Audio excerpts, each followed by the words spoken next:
بسم الله الرحمن الرحيم والصلاة والسلام على رسول الله وعلى آله وأصحابه أجمعين والسلام عليكم ورحمة الله وبركاته. This is our program Spirit of Values and this is Dr. Tariq Rashid. We are still in the value of implementation through the project and project management concept. And we discussed in the previous episode the constraints of the project. We discussed the main factors that if we concentrate on, we will achieve success. We discussed the 5 main groups, which, just to remind you, initiating, planning, executing, monitoring, controlling, and closing. And we apply these to a top knowledge area, which are the 10 knowledge areas in project management. Let's start thinking of the life cycle of the project. A life cycle means what are the sequential steps which the project will follow in order to achieve its objectives. So the characteristics of the project phases. In general, we start with the concept. So this is the first in the life cycle, the concept. Then we develop the concept into a deliverables, then execution, then delivery. So the main cycle will go through concept, development, execution, and delivery. And this will define the idea of a life cycle. So the project life cycle, common characteristics. So we have to study in this the cost, the staffing level, the uncertainty or what we call the risk level, the stakeholders influence diagram on the achievement of the project deliverables during the life cycle, cost of changes. So I recommend that you have now a pen and paper to follow how can we sketch the concept of a life cycle of the project versus the following concepts. So if we look for the cost and staffing and look for the project life cycle.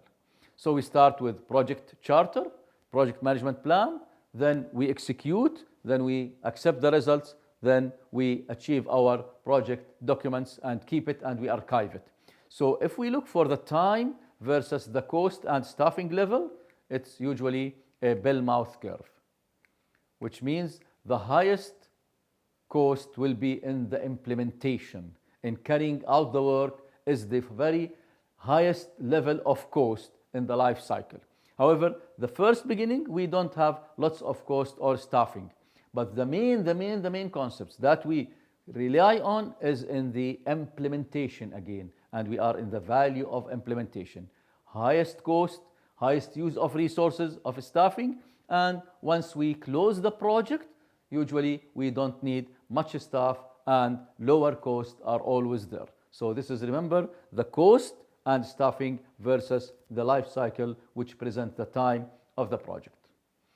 Another important issue is to look for what we call the risk. How do you think risk varies with time for a project? Usually starting very high, then lowering as we proceed in the project. So the level of uncertainty will decrease as we are moving in the life cycle of the project. And always, once we start, we have higher level of risk. And they always say that you will understand your project after you finalize it. So at the end, we don't have risk once we reach the final phase of the project. So this is the concept, how the uncertainty varies with time versus the project life cycle. If we look of cost of changes, assume I want to make a change at the first beginning of the life cycle. The cost is very minor. But if I want a change and a dramatic change during the implementation, well, the cost will be very high. So usually, if we introduce the changes at the end of the life cycle, it will have a very higher cost. By this, how cost of changes vary with the life cycle of the project. Now, project stakeholders. And this is a very important concept to think of. These are individuals, organizationals, local, international, who are actively involved in the project, whether in the affecting or affected by, or whose interest may be positive or negative as a result of the project. And what we do is always what we call the matrix of stakeholders. So Stakeholder matrix is a very important concept.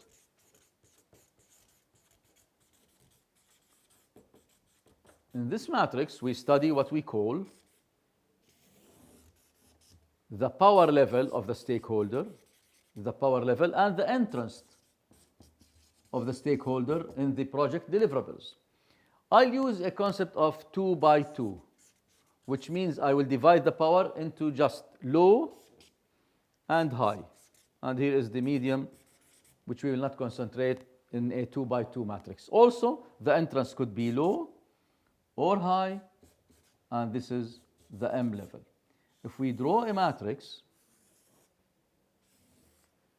we'll end with 4 quadrants. So 2 by 2, 4 quadrants for the stakeholders. Here is called HH, high power, high entrance in the project. Here is what we call low entrance but high power, but not interested in your project. And here is very high entrance, low power, and here is called LL, low power, low interest. However, sometimes some organizations may go for 3 by 3 analysis. In 3 by 3 analysis, we have to expand the M, and we go for like this. In such a case, we will end with 9 squares or 9 quadrants. However, we will discuss the concept of 2 by 2 just to keep in mind that our idea here is to help you understand the importance of the stakeholders. So let's get back to the concept of 2 by 2, which we will only discuss the concept of just 4 quadrants, HH, LH, HL, and LL. What do you think is the HH quadrant? Who are the stakeholders that they have high interest and high power? Usually top management, because top management and leaders, they have a very high interest in the project, serving their objectives, and they are the top in the power. Also, sometimes strategic partners, suppliers, in which we rely on a certain critical materials, so we go for critical suppliers are always in the quadrant of HH. So again, this is the concept of power versus interest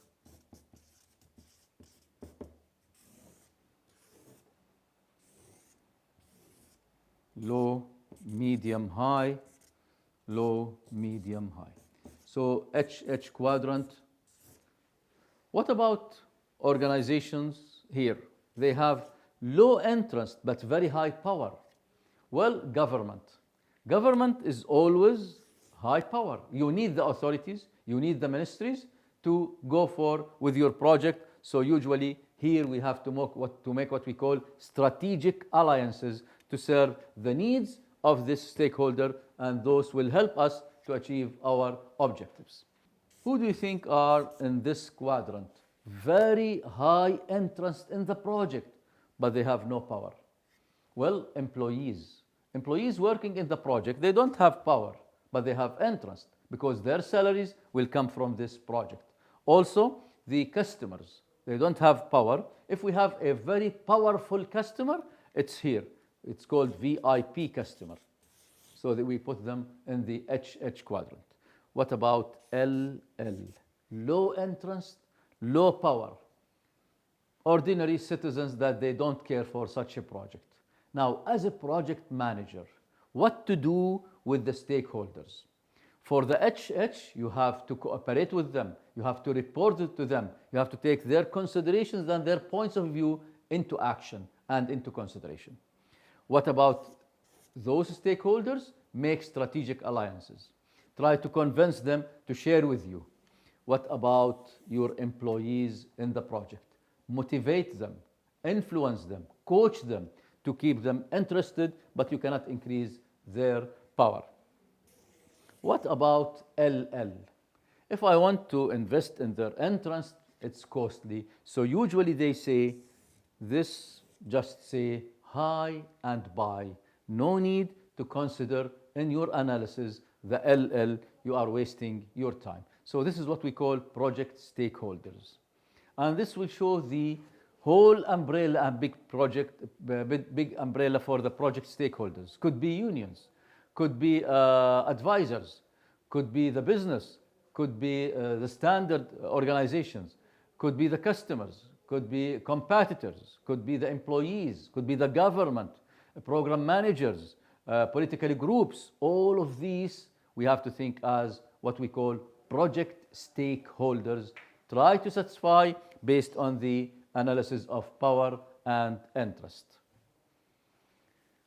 How do the stakeholders influence the project during the life cycle?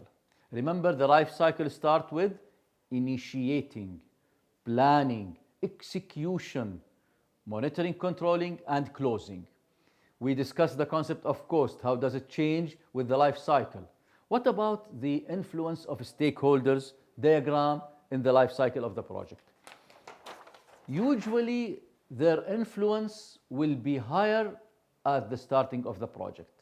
And once the project starts in its life project, they decrease the importance of their influence. So their influence is always decreasing with the life cycle of the project. However, their impact, the project impact on stakeholders, they will not feel it at the first. So the impact, we don't feel the planning, but once starting execution, they will feel the impact of the project, and the highest level, when we achieve the project, they will feel the highest level of impact. So what we did here, that we study the life cycle of the project with variable issues. For example, we discussed the cost of changes. We discussed the influence of the staff. We discussed the stakeholder influence. Remember the life cycle and the contribution of different stakeholders in the life cycle of the project. So the project life cycle and stakeholders' roles. Roles depend on the phase. Each phase, we have 5 phases. We started with initiating, planning, execution, monitoring, controlling, and then closing. So the roles depend on the phase. Each phase identify a specific type of activities to be done by stakeholders or to serve the stakeholders. Roles may be overlapped. All are responsible for the project success. Any one of the stakeholders should share for the contribution for the success. Stakeholders sometimes may have conflicting objectives, needs, and expectations. We have to read, we have to think, and if we have some sort of conflict, we make what we call conflict resolution in order to satisfy the life cycle objectives and move with the project. Does organization structure help? Yes, we have to have some sort of formal organizing of the project. So organization is a formal collection of people and various other resources in order to achieve the set of goals. Because of this, we recommend to have a PMO, which we discussed in the previous episode. Project Management Office will give us the organizing structure for the projects. The primary goal, sometimes we go for what we call profit organizations. The main idea of a profit organization is to maximize the profit, to get what we call return of investment.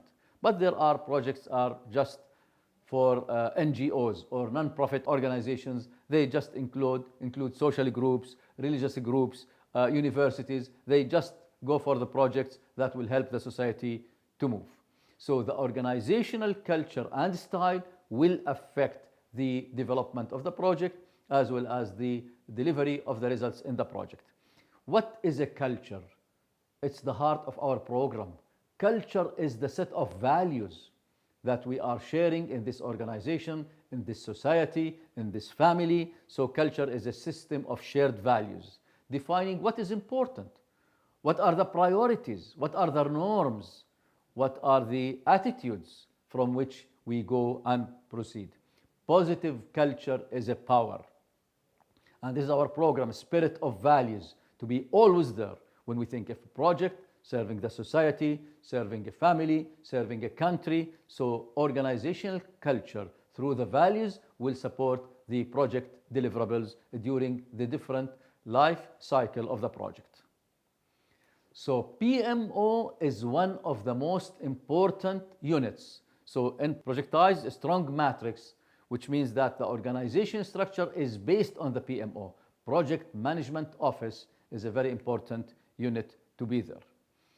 Now, what is a system? A system is a set of tools, techniques, methodologies, resources, procedures used to manage a project. So we apply what we call PMS, Project Management Systems. Project Development Plan describes project management systems, PMS, and how it will help in the implementation and delivering the results. So this is a PMS. It consists of all of the following: the tools that we use in project management, techniques that we follow, the resources we are utilizing, the procedures that will help, and the methodologies. All of this will define PMS. Remember the term project management systems. Defining all of these will help us to move with project management. Now we'll come to functions. So we have Project Management Office, PMS, Project Management System. What are the functions? What are the functions that we do whenever we have a project during the life cycle? We have the planning function. It's very important to set the goals, to relate the objectives with the strategic goals, to deliver some sort of targets. This is in the planning phase. Then we go and do what we call the organizing phase of the project. Is a very important functional to be done, or function to be done by project managers. Staffing for this project. How many employees do I need? What are their experience, their technicality, and we define the staffing. Then one very important function is directing. A good project manager is a good director for the team to help them move towards achieving the objectives. Motivating, and we discussed previously in one of the episodes the value of motivation, satisfying the needs of the team. By motivating people, we are achieving the results of the project, and a team leader will lead the project in order to achieve the result. And the last function is controlling, to make sure we are proceeding and achieving. Wassalamu alaikum wa rahmatullahi wa barakatuh.